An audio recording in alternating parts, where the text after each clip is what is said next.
coffee, Penny? Penny? Where?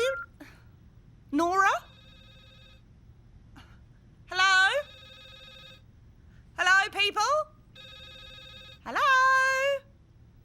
Nora? Ben?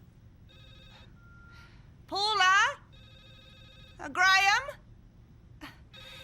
The tall one? The Maori one? What's his name? Oh, Hemi? Kevin? Kevin? Where is everybody? Oh, that's a joke, isn't it? People? Who's going to bring me my coffee? People? Oh, fire the lot of you. Where's your professionalism? This is the office of a government-funded agency.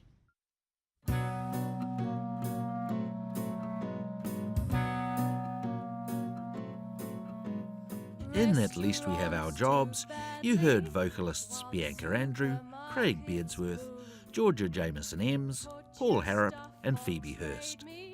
The scenes featured Erin Banks as Jenny, Phoebe Hurst as Nora, Alex Gregg as Ben, Cohen Holloway as Rawiri, Emma Kinane as Mum and Heather O'Carroll as Harriet, with other roles played by Hayden Wheel and Tim Gordon. The sound recording and mixing was by Phil Brownlee, with dialogue recording and studio engineering by Phil Benge. At Least We Have Our Jobs was written by Francesca Ems. The music and musical direction was by Robbie Ellis, and the producer was Adam McCauley for Radio New Zealand National.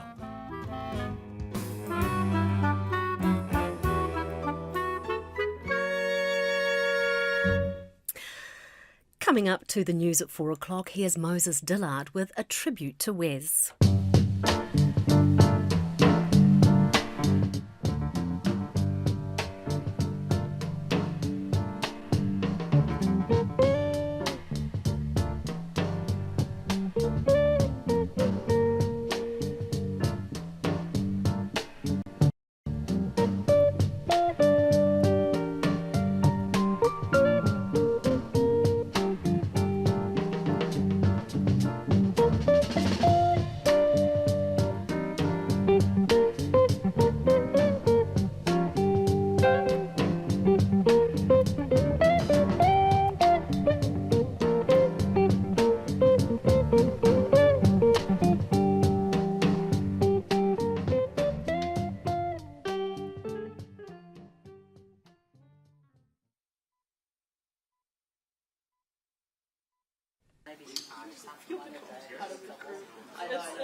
It's right here. Hi, Audrey. Yes, I'm here. Don't mind me.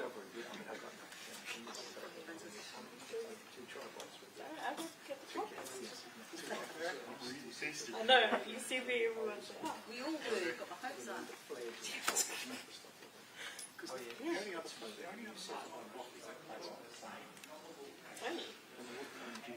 Tony Waterfront. Tony Waterfront? Oh, okay.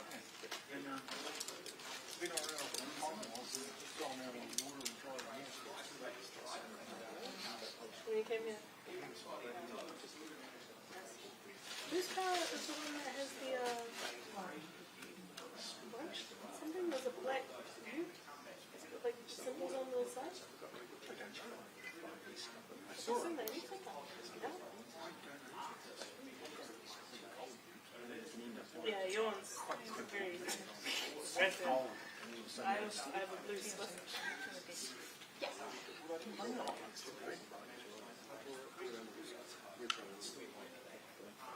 One with the big boot?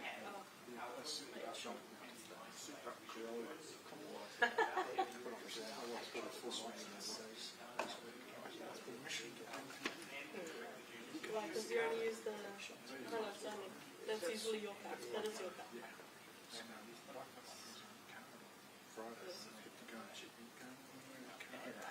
Histogram in the Just travel?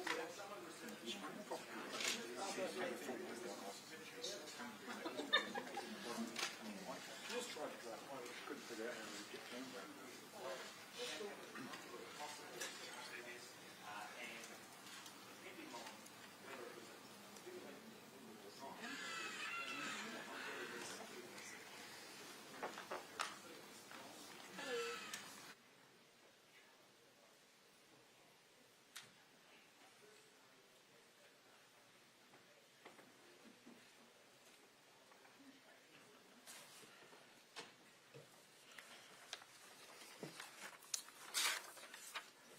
Kia ora koutou, good afternoon everybody, thank you for being here. As has been indicated earlier, this morning we received information from the Ministry of Health about a person in the community who has tested positive for COVID-19 after they have left our managed isolation facilities. This afternoon I've been meeting with the Director General of Health, Dr Bloomfield, and a number of the other health officials to discuss the situation. Health's incident management team has been stood up and is now working on the case. The case is a 56-year-old woman who has recently been through isolation at the Pullman Hotel in Auckland after returning from Europe. She tested negative twice during her stay and was released following that. We don't yet know the origin or the strain of the infection. It's important not to speculate on that until we have that information. It's also too early to speculate on what our possible response options may be, including things like alert levels. We don't have the relevant information we need to make any further decisions on that. And as soon as we do, of course, we will keep people informed. Steps to detect or to do the genome sequencing and a second PCR test are underway. That can take around 24 hours for both of those to send the results back in, at which point we will share those and provide a further update. Until we get a clear picture, we're asking New Zealanders to do what they have been doing all the way along in our COVID-19 response. So I want to reiterate the key public health messages. Please, if you're feeling unwell and showing symptoms, please get a test and then isolate until you get the results of that test back. Don't go to work if you are feeling unwell. Please do use the COVID Tracer app to scan everywhere that you go. Turn on Bluetooth and wash your hands. Now I want to be clear here, turning on Bluetooth does not mean you should stop scanning. We want people to do both of those things. I also want to stress, because whenever we raise details about an individual's case here, there is a lot of public opinion on whether the person has done the right thing or the wrong thing. This woman concerned has been scrupulous in keeping a good record of her movements, scanning the QR codes everywhere she has gone. That's laid a very good foundation for our contact tracing team to do what they need to do now, and that work is well underway. So I want to acknowledge that. In a moment, Dr Bloomfield's going to provide more information that we have on the individual case, the actions that the Ministry of Health and other health agencies are taking. I'll then give a few quick updates on the steps we're taking at the Pullman Hotel and with regard to people at the Pullman Hotel, and then we will take your questions. So, Dr Bloomfield. Thank you, Minister. Kia ora koutou katoa. So as the Minister's just outlined, we are investigating this positive test result in the person who recently travelled back from overseas. In this case, the person had travelled in Spain and the Netherlands late last year. While in the Netherlands, she was with family members, all of whom were well at the time, but subsequently one or two of those family members have tested positive for COVID-19. The person travelled to New Zealand from London, stayed at an airport hotel there, en route to New Zealand via Singapore, and arrived in Auckland on the 30th of December. 14 days in managed isolation, as the Minister mentioned, in the Pullman Hotel, and while there returned 2 negative tests on the 2nd and 10th of January, and did not have symptoms while in managed isolation. After meeting requirements for release from managed isolation, she left on the 13th of January and returned home to Northland. She lives with one other person, and that person has not been symptomatic, but has been tested and is also isolating while awaiting results. Now, as part of our routine follow-up of everybody who's been in managed isolation, they are called 3 to 5 days after leaving, and this person was called on the 16th of January, I understand, and at that stage had reported no symptoms. On discussion with the Medical Officer of Health today, she noted that she started to develop very mild symptoms on about the 15th of January, and these got progressively worse over the period before she was tested. Now, those initial symptoms were just some muscle aches, and as you can imagine, in someone who's been through managed isolation, had 2 negative tests, she did not associate those mild symptoms with anything that could be COVID, but once she recognised that the symptoms were getting worse, she did the right thing and was tested at a community facility. She's been self-isolating since she took the test. The result came back late last evening as positive for COVID-19, and we are doing the further follow-up testing, which we routinely do, just to confirm the result. The CT value suggests that it's a new case, but we are doing serology as well, just to rule out that this might be an historical case. We are also doing, as the Minister mentioned, the whole genome sequencing as quickly as possible to check what the type, the variant of the virus this could be, and indeed whether there's any link to other cases that were in the same managed isolation facility as this person at the same time she was there.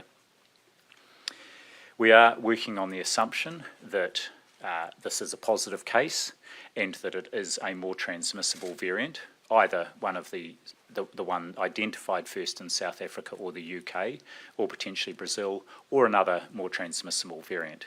Given where we are in this global pandemic, the variants that are becoming more common are the ones that are more transmissible.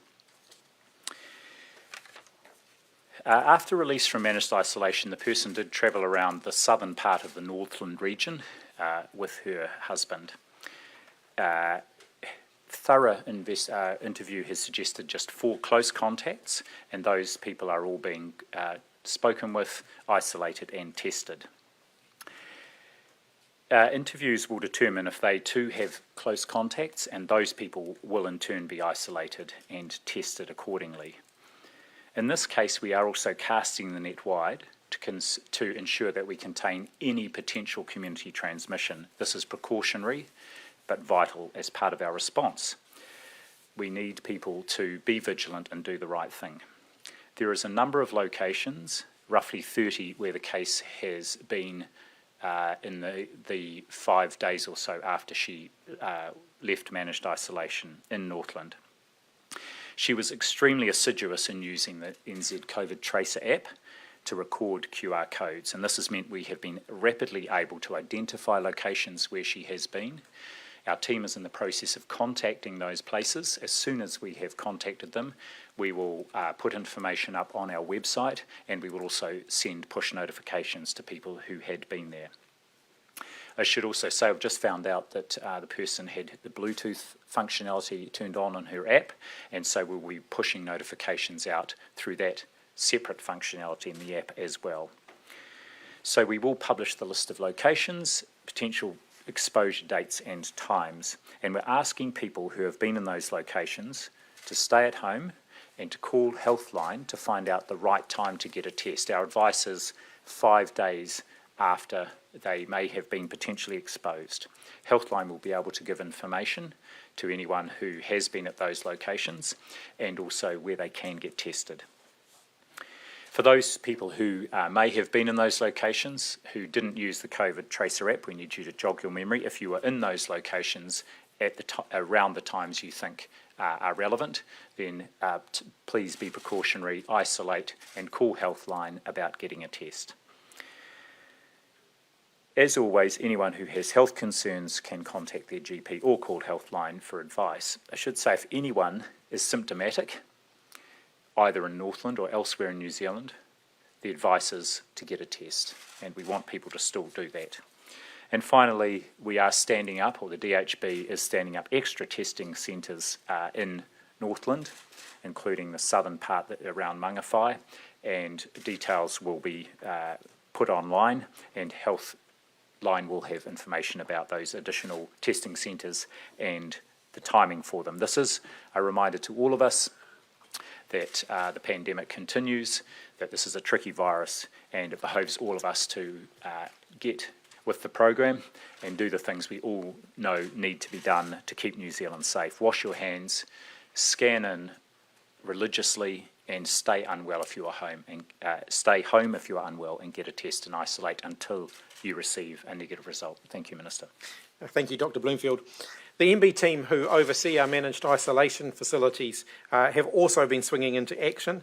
They're currently reviewing the CCTV footage of the case's time at the Pullman Hotel and are contacting all of the returnees who stayed at the hotel and have left since the 1st of January, asking them to get a test and to isolate at home until they get a negative result. I understand there are just over 600 people in that category. Staff are working at the hotel, staff who have been working at the hotel during that period are being tested regularly, but the team are checking to make sure that anybody who hasn't been tested in the last few days gets an up-to-date test as well. Happy to take your questions. Whereabouts in Northland is the woman, and is she still there, or is she now in a quarantine? She lives just south of Whangarei, and at the moment she is still there. And the area of Northland she has been travelling around is in that southern part, so Mangawhai and across sort of towards Dargaville, and as far south as Helensville is my understanding. Will she be transferred to a quarantine facility, and when? That will be up to the Medical Officer of Health. There may be an opportunity for her to isolate at home. I should say that having spoken to my counterpart, Carolyn Tremaine at MB, the staff there reported that this was a person who was extremely cooperative, compliant, and during her managed isolation period, and she herself reported being assiduous with distancing, use of masks, and infection prevention control, and she observed the same from others in the facility and from the staff as well. Why didn't you name those dirty locations now, and why didn't you do it earlier today if you had the information? We're still getting that information. As I said, we want to contact the people who own or run those premises before we provide that information. It will start to go up on our website at any time. Well, why, when the public health imperative is a bit more important than some privacy imperative of telling an owner first? Sure, the interview was done with this person just late this morning, and all the information was gleaned from that interview and from downloading the data from her COVID Tracer app. So we are going through a process, and our national contact tracing team is supporting the DHB to contact all those businesses as quickly as possible. Some of them aren't open today. Are her symptoms still mild? They actually got more, she became more unwell as time went by, but she doesn't need any, she's well enough to be at home. She doesn't need hospital level care. Is the working assumption that it was contracted at a managed isolation facility, or is there a possibility that the incubation period was actually longer than 14 days? Are we starting to see with any of these new strains, for example, that the incubation period may be longer? We're not ruling any possibility out or in at this point in time. We're acting as if it's a case, and we're doing all the things we need to do to prevent any onward transmission. The genome testing will help us, but one of the things we are following up, given the length of time, it's unlikely, it's possible, but unlikely to be a very long incubation period. So we are absolutely following up all her interactions within the managed isolation facility to make sure, or to identify if there was a possibility of transmission within the facility. That's obviously something we would want to know. I was informed just before coming here too that the Netherlands, I think, has the third highest genome sequencing rate in the world, and so if there is a link there, we would hopefully be able to establish that using that information. Were there people in the Pullman at the time? Your mind forwards to Waitangi Day when many people from all around the country will be travelling to Northland, or at least? It's still far too early to speculate on that yet. We will know a lot more in 24 hours than we know now. The genomic sequencing is a really big piece of the puzzle. As soon as we get that, that will tell us a lot more. Also more information about testing of contacts and so on. Do you have contacted anyone there to start to work out plans or what? Oh, look, it's very early days yet. I think, as the Director General has indicated, the person's movements tended to have been in the southern part of Northland, not up the top. But look, it's still far too early to speculate on anything to do with that. So what have you done to prepare in terms of surge testing or surge contact tracing? I mean, how many are people on standby, or what's happening? So two things there. Obviously today we've been working with the Public Health Unit in Northland and the Public Health Unit ARFs in Auckland, who are part of that, a single northern region response. We've been on the phone with them. We've shipped additional PPE and lab supplies up to Northland today. We're also sending a notice out to all public health units and DHBs to expect increased testing right around the motu, and and putting our public health units on standby to support the effort in Northland. We can now do that through our national contact tracing system. Have you tested her husband yet? Yes. No result yet. Yes.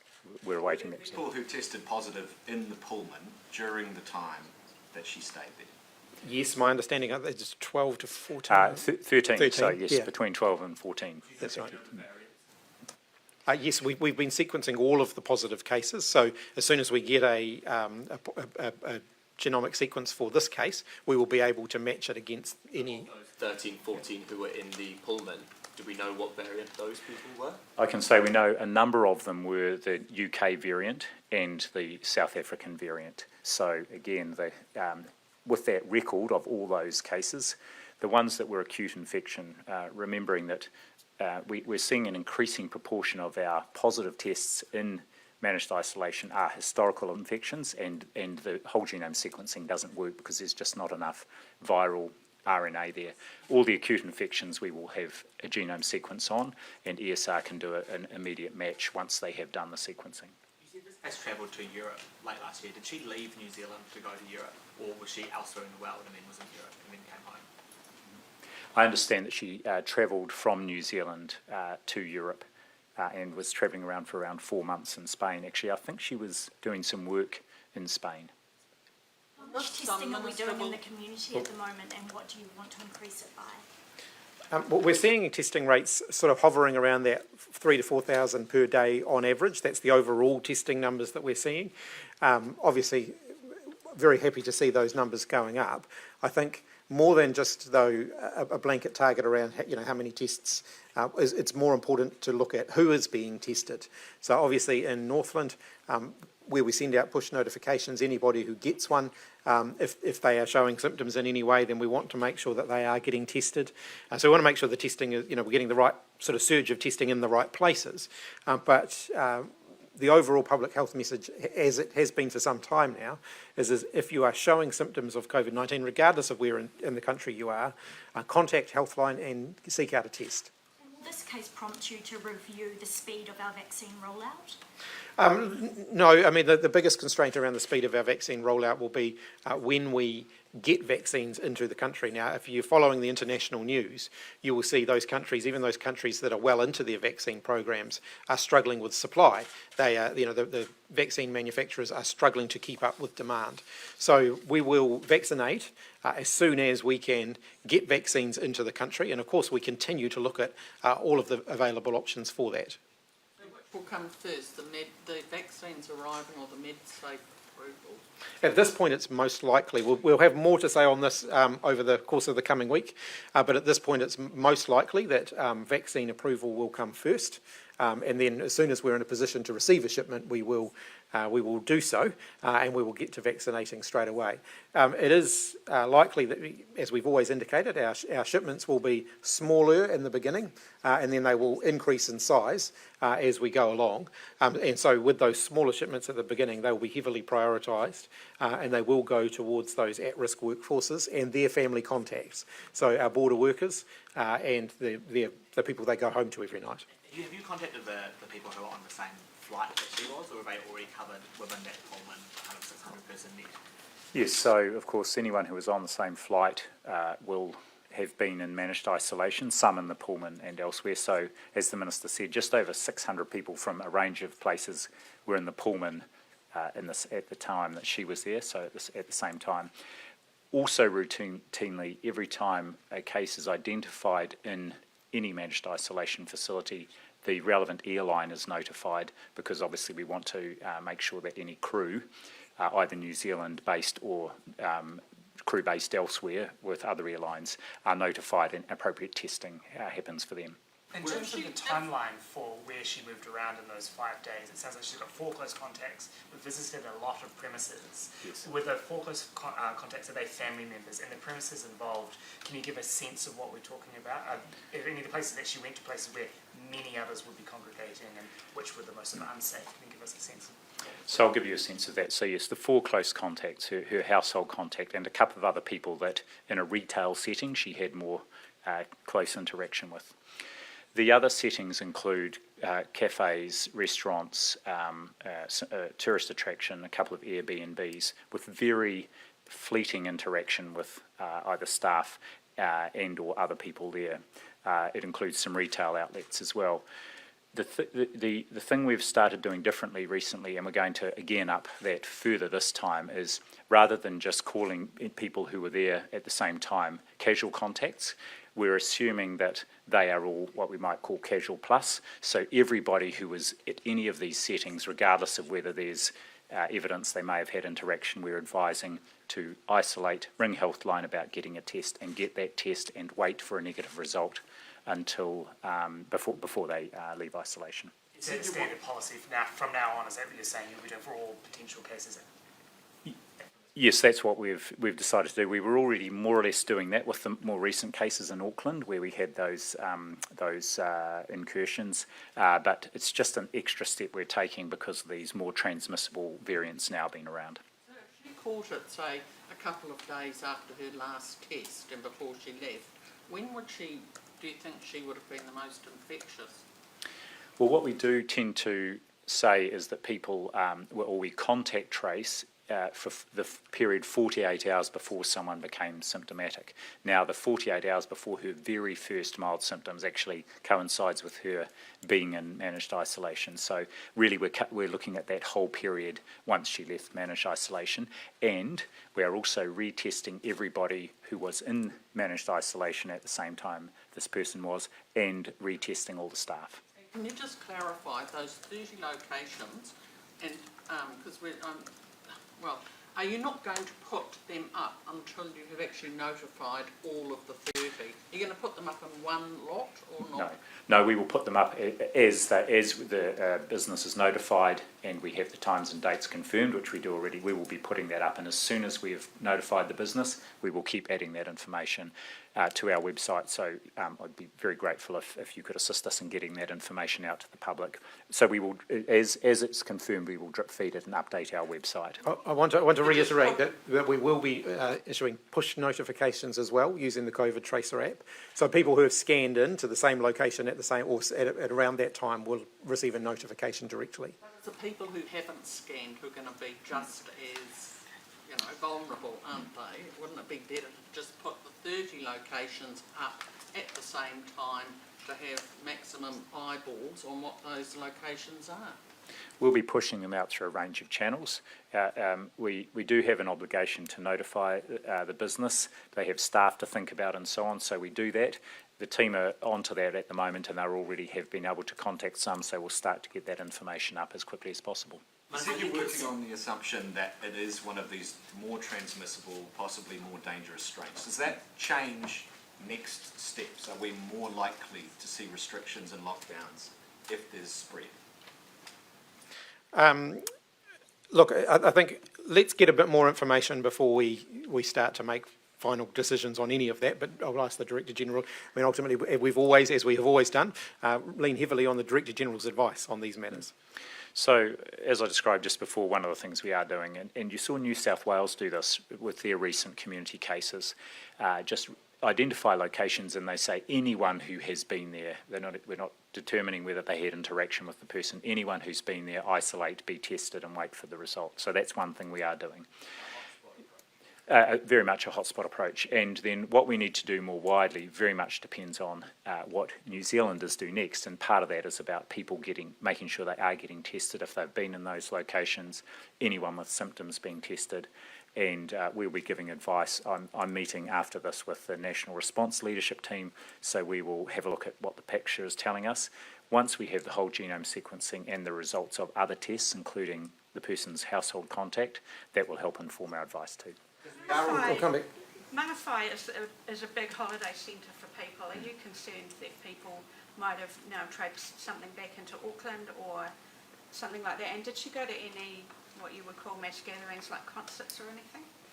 I can say no, she didn't to the latter question. And just to put this in context, the reason that she and her husband was travelling around Northland was to spend some time together because she had been overseas for 4 months. So they weren't meeting with friends, they weren't attending mass gatherings or large events. They were just spending that time together. Has there been a formal review of COVID-19 response and whether that is still appropriate or if anything needs to change in light of the more transmissible strains? We've been reviewing all of our settings as a result of the more transmissible and the new variants that we're seeing globally, and you'll see that we've already made several changes, including the introduction of day 0/1 testing for all new arrivals into the country, pre-departure testing for all those who are travelling long haul, i.e. from countries other than Australia or most of the Pacific. We are now having pre-departure testing for them.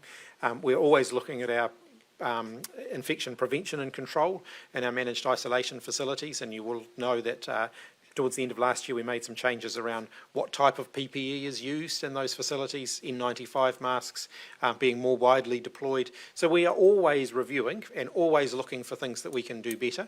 International developments and the latest science always informs those decisions. So Will you're you happy? look to reducing it down to 1,000 per week like Queensland have? Sorry, what was that? Will you look to reducing entries down to 1,000 per week like Queensland have? Same size population? The numbers that we're bringing into New Zealand at the moment are what we can manage safely through our managed isolation facilities. We sit at around 4,500 rooms at any given time in managed isolation, and that can be a different number of people depending on the nature of the people coming in. Sometimes it's families, sometimes it's just single people. Single people obviously brings down the overall number of people. But we look very closely at that. There is still a long wait list of people trying to get back into the country.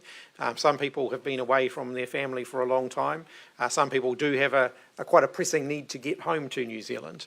And so we're doing our best to allow them safe passage into the country and not unduly restrict that, whilst also making sure that we're as safe as possible in doing that.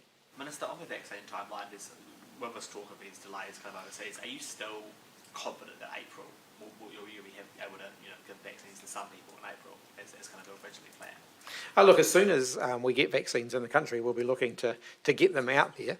Our pre-purchase agreement for the Pfizer vaccine has our first shipment arriving in the first quarter, i.e. by the end of March. If we can get other shipments through our COVAX facility, which is what we're working on, to get some vaccines into the country earlier than that, then of course we will do that. So, but you will see from other countries, those other countries that have been looking to speed up their program, the biggest impediment that they're experiencing is that they can't get the vaccines. We've always been very clear that we don't want to overpromise in that area. We know that vaccine supply is going to be our biggest constraint, at least in the early part of this campaign, our vaccination campaign, and therefore, I wasn't going to stand up and say that we'd speed things up if I wasn't confident that we could do that. How many doses, just remind me, are in that first shipment? We're expecting around 200,000 doses in the first shipment, and then another shipment fairly shortly thereafter. That's based on the pre-purchase agreement. Obviously, if we can get anything else particularly through COVAX, then that'll really depend on those international negotiations that happens around that. Is each dose a full course, or is that only one? No, that's one dose, and obviously people need 2 doses. So we've got about 1.5 million doses of the Pfizer vaccine coming over the next period of time, but as I've said, it will come in instalments. Ultimately, though, having both doses arrive at the same time doesn't speed up the program in any way. Are you aware of whether this woman travelled in any way by public transport, or was it always a private vehicle? I couldn't hand on heart say, but my understanding is from the nature of the trip she was doing, it was just her and her husband travelling by private Go vehicle. anywhere in Whangarei? Oh, almost certainly, yes. And that will be, but when we send out the notifications and list the premises she's been, then people will know. Okay, we'll take the last few questions. Yeah. Apologies if this has already been asked. Do you know what the scanning data has been like in Northland in particular over the last couple of months? Have people been vigilant? No, I don't have a regional breakdown of the scanning data, and I'm not sure. I think we've been through this once before, and I don't think we can get that kind of regional level of information. But I'll certainly go back and check and see if we can get a bit of a more regional breakdown. I know in terms of the testing numbers, I think it was we were sitting at around 800 over the last fortnight in Northland for COVID-19 tests. I'll just double check that. I don't want to add any zeros or any numbers onto that. It was. Northland, where are we? Yeah, just under 800 tests in Northland over the last fortnight. There needs to be an additional test for people who have left quarantine in isolation hotels once they're home. We have explored that, and we did get some advice on that. And the advice, this was late last year, and the advice that we had was that that wouldn't be justified. That our day 3 and day 12, testing regime in 14 days of managed isolation is still seen internationally as the gold standard in terms of stopping COVID-19 coming into the country. But again, I'll invite the Director General to comment on that. Yes, that's the current advice, and also recalling we do also have the day 01 testing now, and also we do a day 6 or 7 test on people who may have been on a flight with, or be a contact of someone who is found to be a case early on during their stay. So at the moment, what we do when everyone leaves is we do that follow-up call to make sure that people are not symptomatic and that they know what to do if they do develop symptoms.